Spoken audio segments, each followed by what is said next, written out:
that Ramana said clearly that there is a path. Yes. There is that you have to inquire. Yes. That is one. And each one has to do the meditation. Okay. There is always grades of the steps to go leading to that. You have to go one after the other. Yes. You have need a guru there. All these things. That is all the traditional frame. Yes. So traditional frame intact he accepted. Okay. He never wanted to change the frame. Except here and there he said that why are you worried about the world? You forget. You find out for yourself whether you exist or not. Like that sometimes he threw some special flashes. That's all. But intact the tradition frame remained with him. You find in the religious... suppose I tell you that the people who came to Ramana were traditional people who pushed the traditional buttons for him. Do you think that people who came to UG are not traditional minded? No, they are all Europeans, all Westerns in the beginning. Where? Purely Western oriented Where? people. To UG? Yes, purely Western oriented Whether people. it is Western or Eastern, and they were pushing those buttons. they were all tradition bound. Western tradition is not different from Eastern tradition. Oh, very much different. Basically, it is not different, sir. Even there, No, they you want are a talking method. from his level, saying Method. that you want continuity. Method. I am not talking about that at I all. am talking about the method. Is there? They also talked about a method. They were the people who were around J. Krishnamurti, who showed a path. So this man had to dismantle all their ideas. There is no path at all. So they were pushing the buttons in this man. See, even for Ramana, the earliest persons who came to him was he talked to them was in a totally most revolutionary way. Ramana talked in the most revolutionary methods. Later on, he became traditional bound. But the earliest utterances were the things which revealed that he is revolutionary nature. But in the case of UG, to say that just because it happened in the West, and at the time the people around him, I know them, they were all very much tradition bound.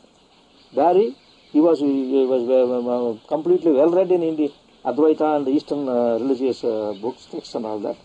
And this fellow Billy, and of course I do not know whether Swamiji were there or not, but these were different. They were all tradition bound. They were all well read in Indian scriptures and Indian. Now, I have never heard UG talking about his calamity, what has happened to him. He has never talked about it. Neither did he say, what is your question? You must have your own question. That will lead you up there. And this was the language he was talking 20 years back in Bangalore, UG. Now he doesn't talk of those things at all totally. Yes. So your question... No, what? Your question must have the intensity and it will lead you there.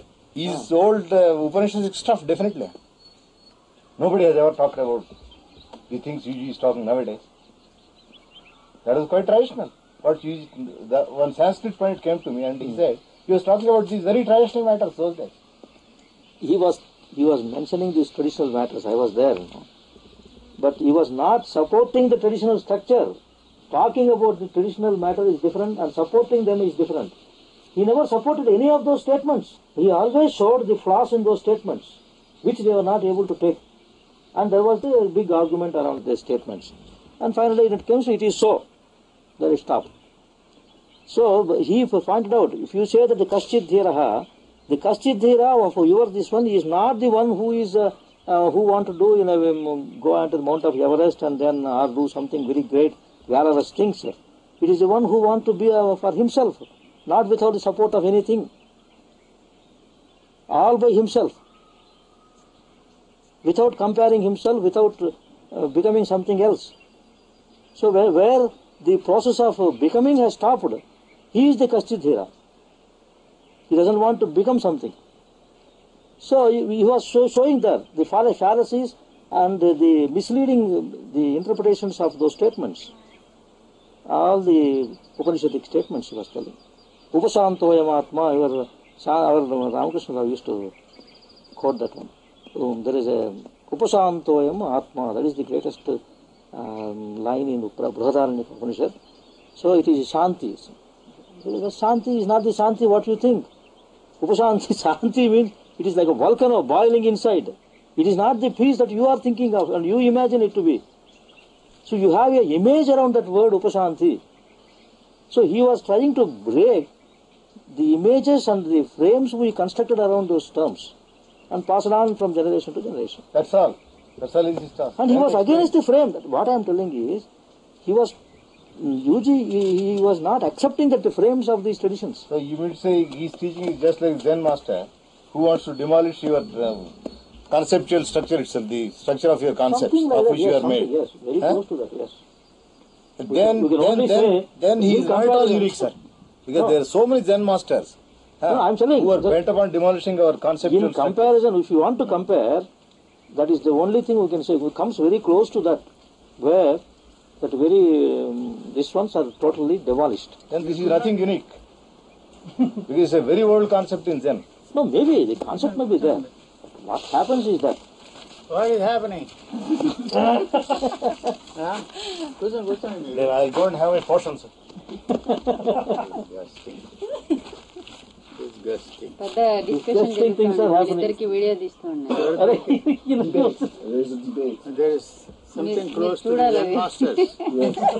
Disgusting bastards, the Zen masters.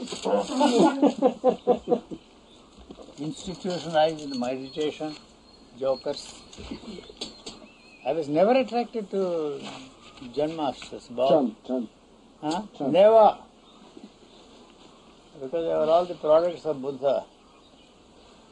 And what Buddhism tried to preach to the world. So rejected. Since I rejected Buddha, a whole lot of them. So they institutionalized the whole thing. Techniques of meditation they invented. But they were just saying that Upanishads are much more superior. Oh, Upanishadasika and they have to because they are Indians. now, at least Upanishadic seers never institutionalized those things. Buddha started it. When the Vedic culture reached the bottom, you see, then they wanted to save it, you see. And they created this metaphysics, useless fellows, intellectuals, nothing. And what you find in the Upanishads is not the people who are there that are talking about. They are the aspirations of those people who want to be in that state. So all the Upanishads can be thrown out. Right? Nothing. That's why Buddha had to come. Too much intellectual nonsense. What, Bob? Don't record this. But that fellow didn't have the guts, see, to go to the end. And when he had this experience, he said, as long as there is a single soul imprisoned in the veil of illusion, I refuse to enter the gates of Nirvana. He never entered the gates of Nirvana. He refused. For the sake of mankind. You know, like the politicians talking of mankind, humanity, you know. And then, for the first time in the history of mankind, he introduced the element of conversion, proselytization. He created a sangha. You know, he moved from place to place, followed by all these people. And he didn't allow women to join his order for a long time. A lot of protestations. And finally, he relented and admitted them also. Then there came along, this is my reading of the history, I take it or leave it. And Ashoka, the king, used that as a power, instrument of power. He spread it forcibly in this country. Then Harshavarta, another fellow. But when they came south, they stopped it, you see. They couldn't come further, down. But Jainism spread in the south, not Buddhism. That's why you have so many Jain temples. The place where I grew up in Andhra is called Gudivada. That means the place of temples, not Hindu temples, but Jain monasteries, you know. A lot of prostitutes lived there, and along with, of course, you know, they go together, prostitution and spiritual preachers. Lanjadevula ani unnai Gudivada gold. We used to go and pick up coins in those days, very rare coins as little boys. We played there. That in essence is Hinduism. It's not a religion. But what is the story that he refused to enter paradise? Who? Buddha. He didn't have the guts. He stopped with some petty little mystical experience like anybody else, like all these gurus you have in the marketplace. Even Ramana Maharshi stopped there. You know, all of them. You see, that prevents the possibility of those people coming out with something original. So they have to rely upon the authority of the scriptures and then they interpret. How can a fellow who has written 4 volumes on Astavakra talk of enlightenment? Tell me. And claim that he's an enlightened man, sets himself up in the business of enlightening others.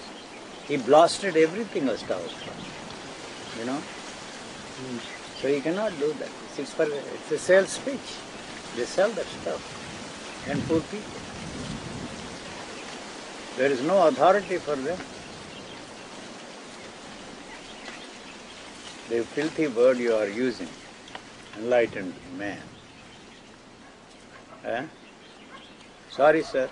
But Buddha had authority or not? No, no, not at all. It was the political, the man, like the King Ashoka. Otherwise, Buddhism and Christianity and Islam would have remained small cults. They became the instruments of power. They forced, of course, they didn't use violence here in this country, but when Buddhism spread to but when Buddhism spread to Japan particularly, the monasteries maintained armies, you know, trained armies and supplied them to the rival kings. This is what, thank you. Thank you. That's a trait of holiness. Avec plaisir. Oui, oui, madame. Asseyez-vous tranquillement. You see. There means what French I am forgetting. Ici. Ici, Là. yes. Huh? Ici ou là? Ici. Tranquillement. Good. Bob, you recorded that? Good. Sannyas never existed in India. Yes, this point I understood. Difficult to understand because you are all sannyasis. Because we made a business out of that. Do you say that Buddha was not at all original? Not at all. He pretended like J. Krishnamurti, original, by not using any authority that existed before. Because that's what the Upanishads say. Swayam Pramanya. It is an authority of its own. Swayam Pramanya, I think. Why should I quote that nonsense? I must wash my mouth. I thought Buddha was very original, rejecting Nothing God original. and all the He never rejected it. all the Upanishadic teachings he totally rejected. Because it was all intellectual nonsense. So he was original then. Not original, all saints do that. What did they do? No, sir.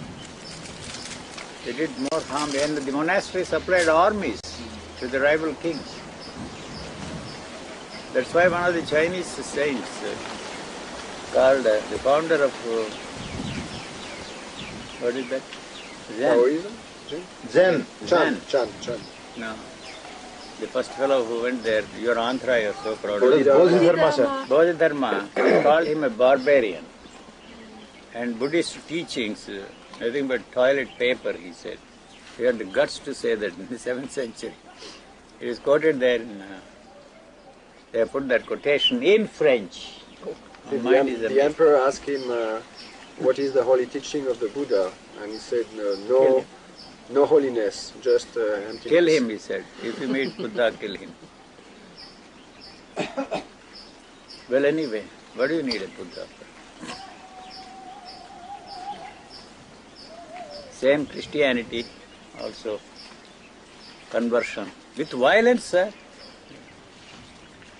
No. I sit there. You may say that Buddhism was not violent and Indians are cowards. Useless fellows. You swallow anything. Hinduism is not a religion at all, like Judaism. It's a socio-political, economic Strange, a lot of Culture. things put together. It's just a way of life and way of thinking, nothing else. That is culture. It's not art, beauty, poetry, music. That's not culture.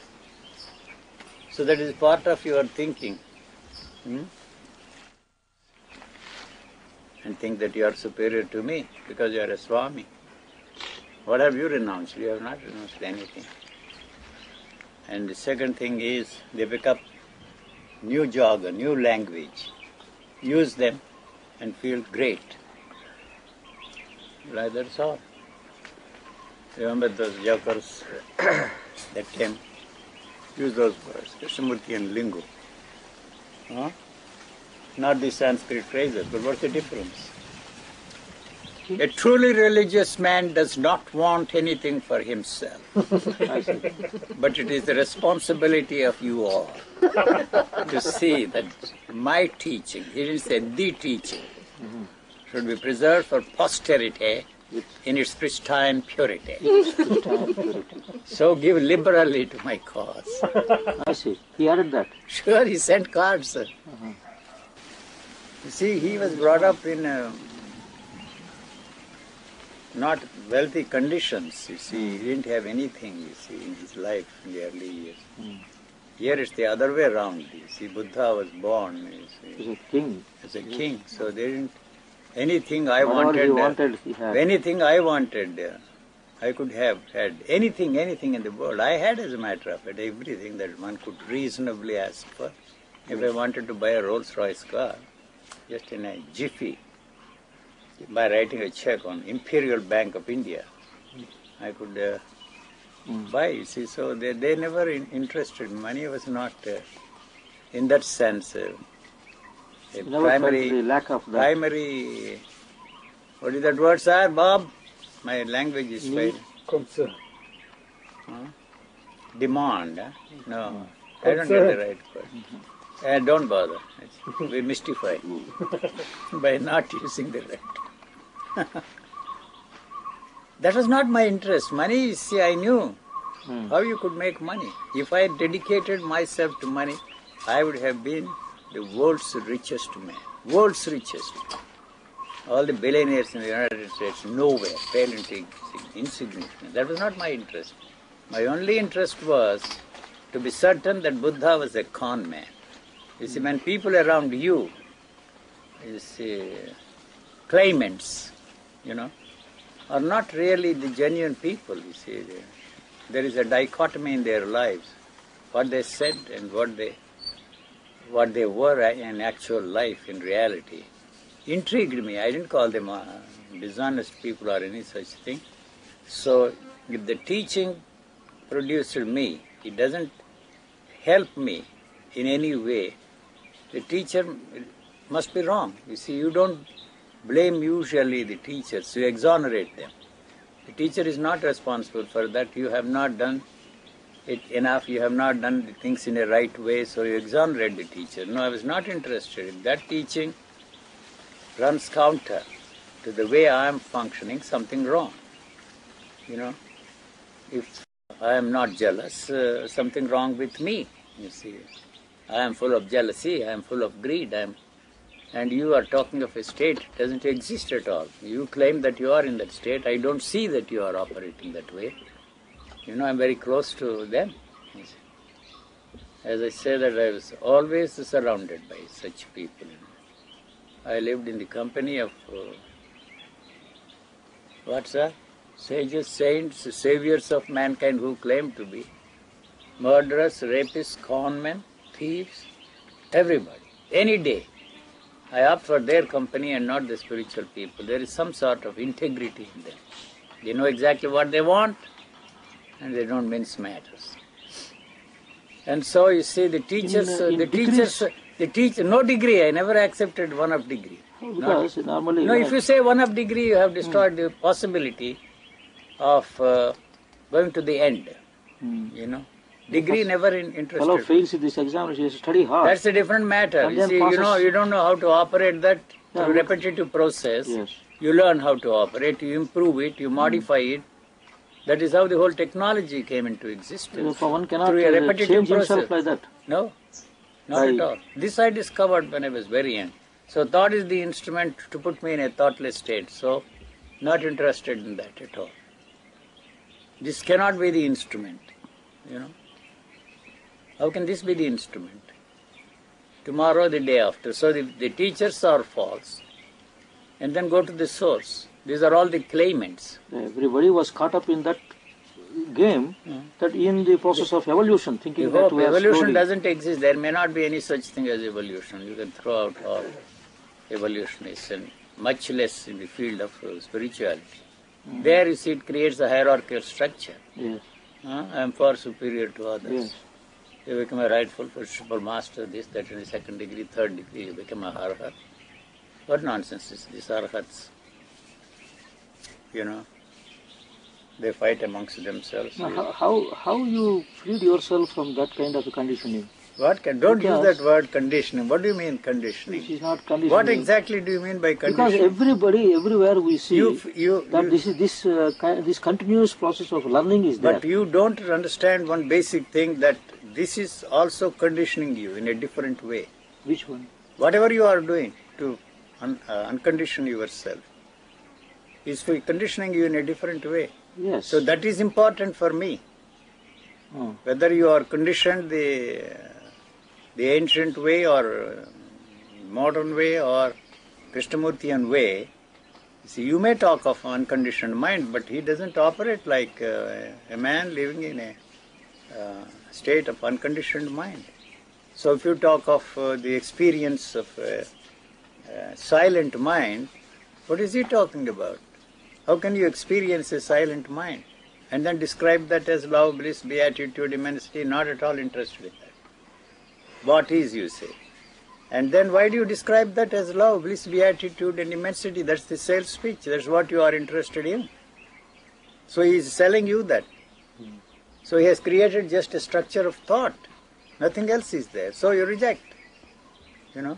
So you go to the source. They themselves were con men, you see, conned themselves and conned the whole of mankind. So then the next question is, why do I con myself? All of them are con men, not one single exception. Those who were there before me, those who are there with me today, around me, and the teachers yet to be born, you see, yet to be born, they will be con men. That means they con themselves. They fool themselves. Yes. That they are going somewhere and reaching somewhere. That they have Reached come somewhere. into a state like whatever it is, unconditioned mind, a transformed individual. So there is nothing here to be transformed. Why the hell you are talking about radical transformation, radical mutation? Why the hell you are talking about? No? Why? I asked him these questions. He didn't have any answers. He was giving the answers of a politician, neither confirmed nor denied. I'm not interested in that. So, if you are, I would have asked Ramana Maharshi also, did you, by posing this question to yourself, who am I, got into that enlightened state? I asked Jai Krishnamurti, you are taking all these people on bogus chartered flights. They call them bogus chartered flights. Journeys. You got into that state of a transformed individual through this step by step, logically? No, he said. Then why the hell you are talking about it? If it works, it works. If it doesn't, it doesn't, he told me, the joker. You don't find all that in his teachings. Whatever was convenient, they put it in that book. That's all. Anything that anybody said against him or attacked him.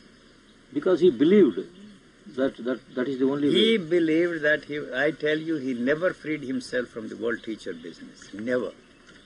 And why he dissolved that was because of the family quarrel amongst themselves. That is one thing, you see. The money remained with him. I asked him also why the money is sitting there in the Dutch bank. Then he said, what do you want me to do? How do I invite all those people who contributed this money, and there is no way I can return it. He returned only that castle. I didn't see that castle. First time this year when I was there, we were passing through that place. And so I asked them, take me to that castle. Now it is not in the family. They sold it and sold to some school. Bob, don't record. Anyway, I have said this before, you can record, I don't care. And what was I saying? Yes, you told him that this is not the... No, he says, has not freed if it himself. works, it works. If it doesn't, it doesn't. What the hell you are doing? What for? Huh? What for? The world teacher business, it was... and then he wanted to be on his own and build himself up into a spiritual teacher on his own, which he succeeded. Very. And there was a time when he was using only a mystical language until he was stuck in California during the war. He was not allowed to talk, and he was in the company of Aldous Huxley, Harold Gerd, and the joker, Sri Ram Krishna mission fellow. I forget his name. His disciple Isherwood, Christopher Isherwood. And they were meeting every day, and he had nothing else to do. He was growing potatoes or tomatoes, roses. So he had a chance to discuss with all those people. Then he created a lingo, which I call Krishnamurti and lingo. And 1942, I think, he met a few people in one of the farms there in Midwest. I don't remember that. First time he came out with this lingo. Before that he was using all I and my beloved and then all that nonsense, immortal friend. Even in 1932, because my English was not, what is that word, good enough to understand, but even now my English is not good. So, that was it. I heard him first time in 1928 in that national school. Boy, that was it. He irritated me most. Even in 1928, I was only 10 years old. A student in the national college there, started by Annie Besant. They wanted to show that Theosophical Society is not any way involved with J. Krishnamurti. That was a show. That's it. So that's it. See, the certainty that, then the question arises, why are you conning yourself? Why are you fooling yourself? Why you can't reject the totality of human thought? Not one. They are all the variations of the same. So there was no answer to that question, and even as a little boy, and everything I want, everything, my taste, my appreciation of beauty, everything is what they wanted me, whether my grandparents or my grandmother or my servants. What I learned about sex was from my servants, not from these saints. It started in me some strange things, you see, not that I wanted to this servant maid. No, not in that sense. That was the beginning of my questioning. And then why this celibacy, why this nonsense? Like that, you see, I learned a lot, and I learned everything, not from spiritual teachers, not from secular teachers, in my own way. Of course, if I want to learn how to operate that, I have to learn from him, and he learned from somebody else. So through repetitive process, you learn. That's the only instrument we have. It cannot conceive of the possibility except in time. It has taken so many years for you to become an engineer. It has taken so many years for me to be somebody in this world. There is no other way. So everything I want, all my tastes, all my likes, all my dislikes, all my beliefs, what they wanted me to want. So something else I want, different from that, even as a little boy. I don't want that. Why they are forcing me to want this and not that want? But it never occurred to me that this is also a want. To want something which other than what others nobody else wanted. Nobody else wanted. Also a want. Like this thought. Why the hell do you want to be in a thoughtless state? What am I using? I am using my thoughts, and these are not my thoughts. Those jokers are putting these thoughts in me. Where are my thoughts? You were feeling that way? Yes, from the very beginning. You are seeing your thoughts, or No, I didn't see any thoughts.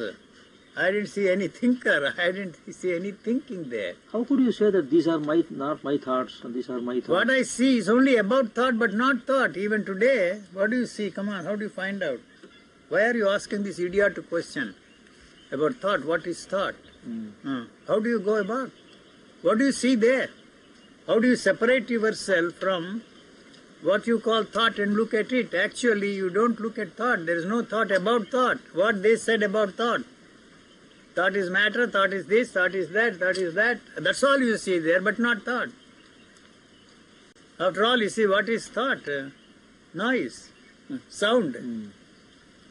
Thought is sound.